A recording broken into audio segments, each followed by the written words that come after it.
যে দাবিগুলো আপনারা রেখেছেন এই দাবিতে লড়াই চালিয়ে যান। আশা করি লড়াই চালালে সকল একদিন পাবে।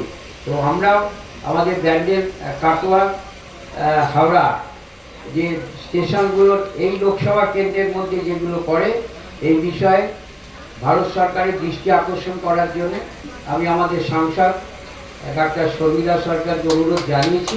তিনি আশা করি পরবর্তী সময় বিষয়টি নিয়ে তিনি আবার বলবেন। ধন্যবাদ সবাইকে। সম্মেলন সফল হোক এই কামনা করি আপনাদের সবার কাছে। আর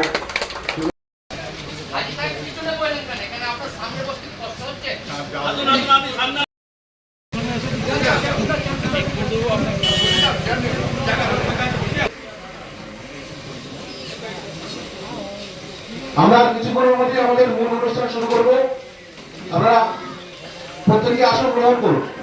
করতে হবে সেগুলো নিয়ে বিশেষ আলোচনা।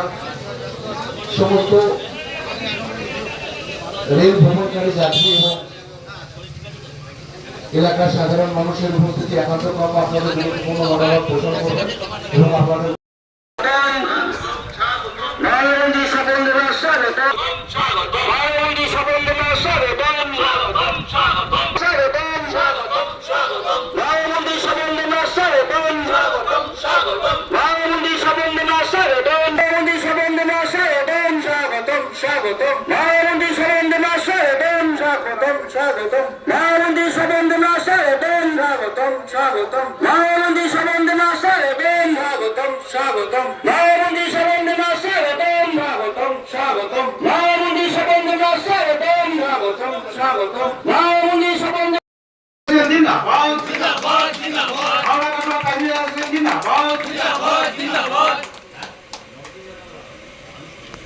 এই এলাকার জনপ্রিয় বিধায়ক, মানুষের গণ আন্দোলনের সুখ দুঃখের সাথী, আপনাদের পরিচিত নাম মাননীয় পশ্চিম জোরদার হবে স্বপন বাবুকে পাশে পেয়ে। আমি বিশ্বাস করি মানুষের জন্য উনি লড়েন।